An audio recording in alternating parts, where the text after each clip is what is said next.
macha allah ba tey ma leen di toppal daanaan yi nga xam ne ñooñu fi tey daal di si tey Almahdi macha allah ak kii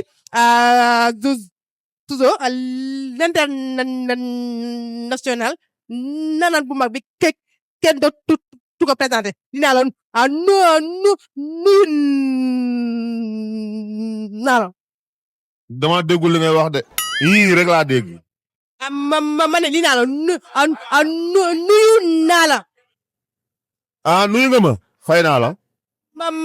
macha allah ñu fekk la fi nga xam mooy Almahdi fi tey dégguma ko de di nga waxaat de dégguma li nga wax de. dama ko déggul. rek laay dégg man maa ngi lay suivre ak gars yi nii mais man damaa gars yi sax nan la ñu def ba dégg yow li ngay wax man dégguma li ngay wax de. waxaatal. kii Zozo. Zozo bi moom leer. waaw boo jëlee sa temps rek dégg nga. yàlla nag tegul jaam lu mënul yow lii du sa liggéey kon. il faut ñu jël temps pour dégg li ngay wax. mantane. changer liggéey nga bañ. mais parce que ni laa mën a waxee. waaw ok waaw waxal loo wax léegi. tey booy na waxtaan si Almahdi tey lan lay. dana ma fekk la fan. fii si Almahdi. Almahdi wu. ma fekk la fi yow. ñun ñoo fi fekk tey. waaw d'accord d'accord waaw Almahdi wu bon ñoom sama ay partenaire lañu. ku ci mel ne Cheikh Thiam di sama frère. Marème Thiam di sama sœur. yaayam jàppee ma comme doom ju mu jur. donc buy inauguré lu mel nii ci Fass Mbao bi yoon la rafet na ma ñëw ci ànd ak samay nit ànd ak ñëpp ñëw teew ci. di ko encourager di ko wax ne c'est ça parce que lii mi ngi contribuer ci développement Sénégal.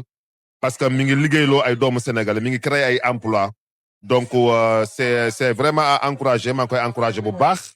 di ko wax ne fu mu jàpp jig na ko bu mu ko bàyyeeti. baax na jub na yaatu na yaru na am na ngërëmu baayam am na ñaanu waajuram yëpp donc sant yàlla quoi waaw. ñoom tey yow tey seeni plat ak seeni xeetu muni ban différence la am ak tey. waaw xam nga ma dama sonn nag vraiment déglu bi dafa métti déglu xaw ma li nga wax de. Almahdi wu laa dégg ak Jojo sa wax. ñaar li nga wax boobu ba léegi Almahdi wu laa dégg ak Jojo. waaw jaajëf maa ngi lay jaajëfal maa ngi lay jaajëfal bu baax ak kii. déedéet du coupé de. lu tax muy coupé. mais parce que non man liy gars yi di def man du ma ko def dama lay wax nga changer métier. ndax micro boo ko téye te mënoo wax. mooy da ngaa ñeme yàlla. mais man lii waaw yow mënoo wax. waaw doo changer def leneen. mais yow lii ma wax ak yow da nga ko wax. lii man dama la doon seetaan naan kii dafa yabaate. parce que mënoo wax lii du sa liggéey changer la. mais yow lii ma ak yow nii yow da nga ko wax. waxul di yow da nga wax. yi waxoo. waaw léegi jaaj. déedéet maa bëgg nga bàyyi nee ma da ngay bàyyi lii dem seet leen loo. lii mooy sama pap. Salat. ok ba nga coupé yow. Salat. sama pap. maanaam moom laa bëgg.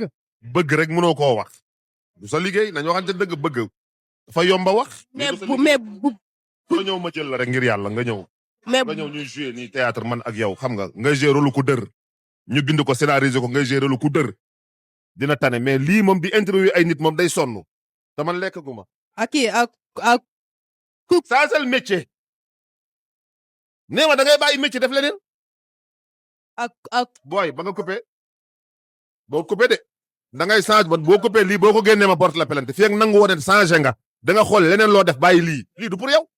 mais man lii laa choisir. waroo koo choisir xam nga nit ñi dañ la war a wax dëgg. ku mënul wax lan ngay mën a interviewer ay nit gars yi seedal leen ma. yéen ku mënul wax lan nga mën a interviewer ay nit. mënoo wax kay. coupé. waxal ku.